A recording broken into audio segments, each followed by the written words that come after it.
আপনি কি কখনো ভেবেছেন আমার ইনকাম তো মাত্র 10 থেকে 15 হাজার টাকা, আমি কি কখনো ধনী হতে পারবো? ইনভেস্টমেন্ট তো বড় লোকদের জন্য, আমার জন্য না। আজ যদি আপনি এই ভিডিওটা স্কিপ করেন, 5 বছর পরে আপনি ঠিক একই জায়গাতে থাকবেন, একই ইনকাম, একই টেনশন, একই একদিন করব স্বপ্ন। কিন্তু যদি আজ মাত্র 10 মিনিট সময় দেন, আপনার চিন্তা ভাবনা বদলে যাবে। কারণ আজ আমি এমন একটা সত্য কথা বলবো যেটা স্কুলে শেখায় না কেউ, যেটা বাবা মাও জানেন না, আর যেটা না জানলে আপনি গরিবই থেকে যাবেন। কম ইনকামে ইনভেস্টমেন্ট করা কি আদৌ সম্ভব? শেষ পর্যন্ত থাকুন, কারণ শেষের পয়েন্টটা আপনার ভবিষ্যৎ ঠিক করে দেবে। দেখুন, সত্যটা বলি, ভারত আর বাংলাদেশের 80% তরুণের ইনকাম কিন্তু খুব কম, কিন্তু খরচ দিন দিন বাড়ছে। ইএমআই, ফোন, রেন্ট, পরিবার, সব চাপ একসাথে কাজ করছে। আর সব থেকে ভয়ঙ্কর জিনিসটা কি জানেন? আপনার টাকা কিন্তু ধীরে ধীরে চুরি হচ্ছে। ছোটটাকে ইনফ্লেশন। আজ 100 টাকায় যা কিনছেন, 5 বছর পরে সেটা 150 টাকাও হবে না। প্রশ্ন করি, আপনার টাকা কি যদি শুধু সেভিংস অ্যাকাউন্টে রাখেন, তাহলে কি আসলে গরিব থেকে গরিবতর হচ্ছেন না? এই ভয়টাই যদি আজ না লাগে, কাল আরো বেশি লাগবে। একটু ভাবুন, যদি আমি বলি ইনকাম কম হওয়াটা সমস্যা না, সমস্যাটা হলো কিভাবে শুরু করবেন সেটা না জানা। চলুন একটা ভুল ধারণা ভেঙে দিই আপনাদের। বিগেস্ট মিথ ব্রেক, পয়েন্ট 1, সব থেকে বড় মিথ, ইনভেস্ট করতে হলে আগে বেশি ইনকাম দরকার। সত্যিটা কি জানেন? ইনভেস্টমেন্ট ইনকাম বাড়ায়, ইনকাম ইনভেস্টমেন্টের পরে আসে।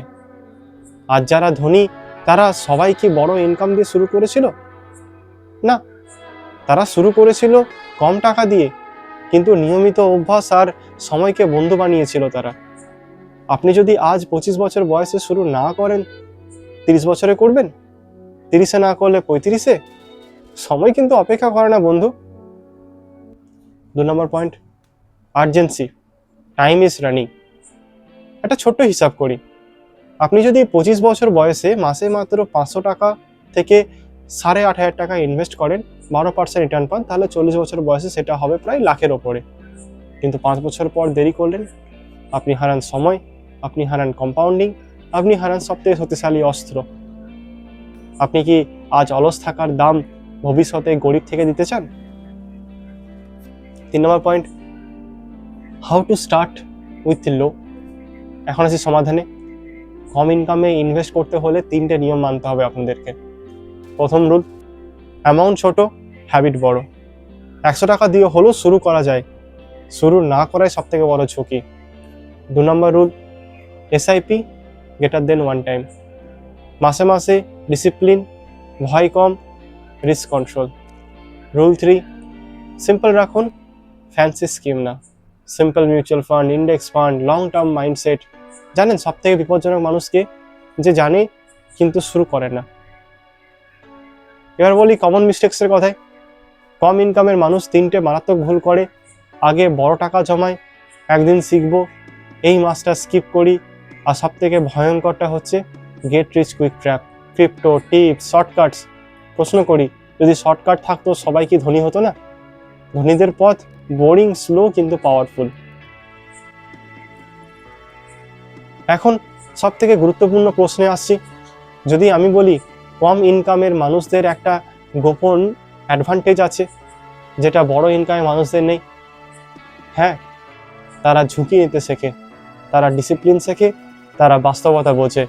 আর এই 3টে জিনিস ধনী বানানোর সব থেকে বড় অস্ত্র। শেষ কথা বলার আগে একটা সত্য জানুন, কম ইনকামে ইনভেস্টমেন্ট করা সম্ভব, বাস্তব আর প্রয়োজনীয়। অসম্ভব শুধু একটাই, আজ শুরু না করা। আজ যদি আপনি শুরু করেন, ভবিষ্যৎ আপনাকে ধন্যবাদ দেবে। না করলে ভবিষ্যৎ আপনাকে প্রশ্ন করবে। কমেন্টে লিখুন, আমি আজ থেকেই শুরু করব। এই চ্যানেলে থাকুন, কারণ এইখানে আমরা গরিব থাকার অজুহাত না, ধনী হওয়ার বাস্তব রাস্তা শেখাই। নেক্সট ভিডিওতে বলবো কম ইনকামে কোন ইনভেস্টমেন্ট সব থেকে সেফ। মিস করবেন না কিন্তু। দেখা হবে পরের ভিডিওতে। ততক্ষণের জন্য stay fit, stay healthy and keep investing. ধন্যবাদ।